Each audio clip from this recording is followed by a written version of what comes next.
邱先生，请问你鼻塞吗？鼻塞，大概多久了？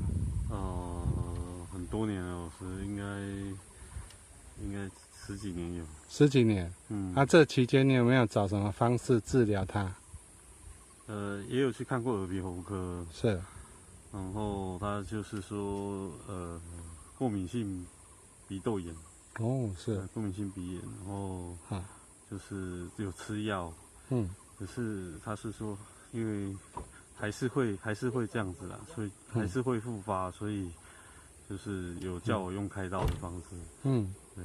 好，我听你讲话还蛮喘的哈。对。对，好，那你睡觉好睡吗？睡觉好睡吗？对，是我也不知道。不是会，比如说你会嘴巴打开睡，还是用鼻子呼吸睡？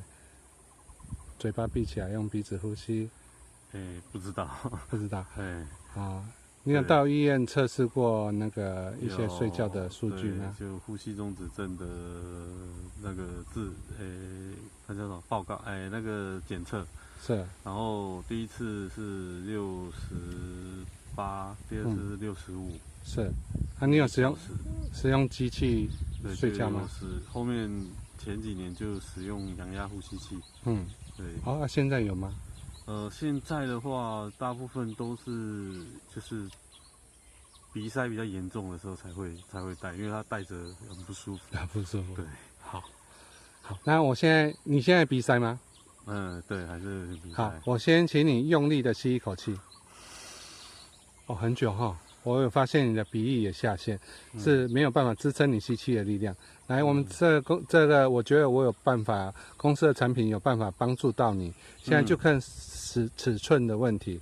我们这是那个鼻部气流倍增器，它是钛合金，它可以调整。那我现在请你装到鼻腔，如果太大，我们稍微调整一下。太大这样。好像有点太大。好，那我教你怎么调整。来，你手过来，把它压一下。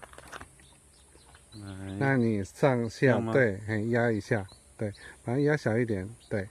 它会直接变塑形吗？对，会小一些。有，可以的，我觉得尺寸很可以。对。如果太宽，我们就再把它压窄一点。好，对。它推进去。好，也不一定，装到底就可以了。好，来，请你再吸一口气。有变就是轻松多了。真的吗？对，就觉得吸进来的气会变得就是比较大。对，我发现你用力吸气，虽然有声音，但是鼻翼没有下陷了。对。对，就变得不会，就是好像吸后面会有点塞住的感觉。对，我们这就是把它撑住你的鼻法，让你用力吸气，鼻翼不会下陷，所以你的空气一样维持这么大量。那如果从0到10，你觉得它加了多少的量？应该超过5吧。超过5。对啊。好，那感觉舒不舒服？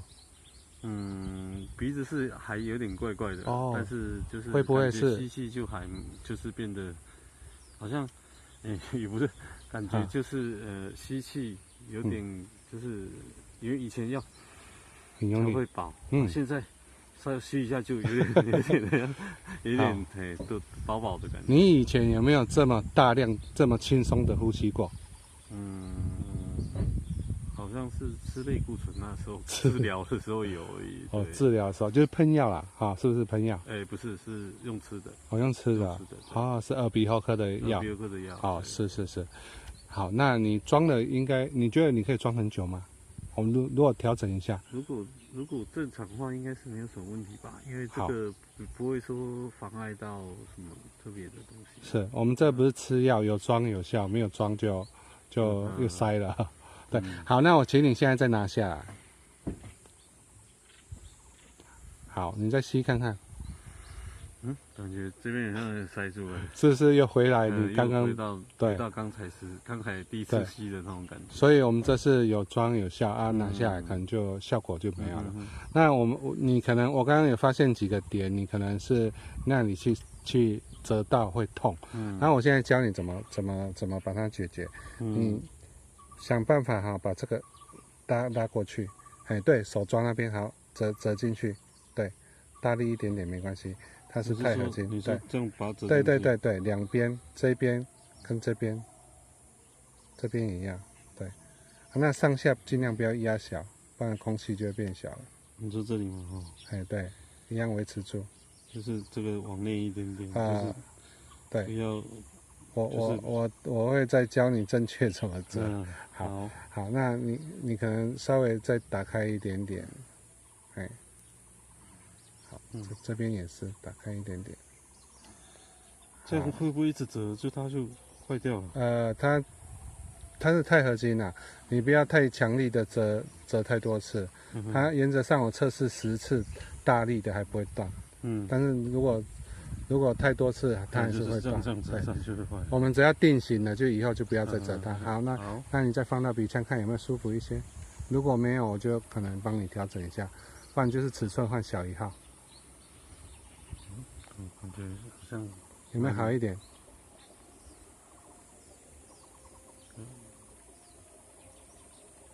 还是有一点空隙哦。好，你再吸看看。有通了。还是有通哈。它可能会太大吗？我拿小的给你试看看。好。这样好像可以的。可以啊。我觉得装的蛮里面的。这样好像就点到这里，对，已经可以撑开了。会不会不舒服？你如果不要捏它，应该是不会了，因为正常就这样而已。好，我们这个装了哈，可能尽量嘴巴不要有动作，比如说讲话、吃饭，都会引起我们口腔、鼻腔会摩擦可能就会痛。对，可能上一些凡士林会好一点。好，好，谢谢你啊。不会。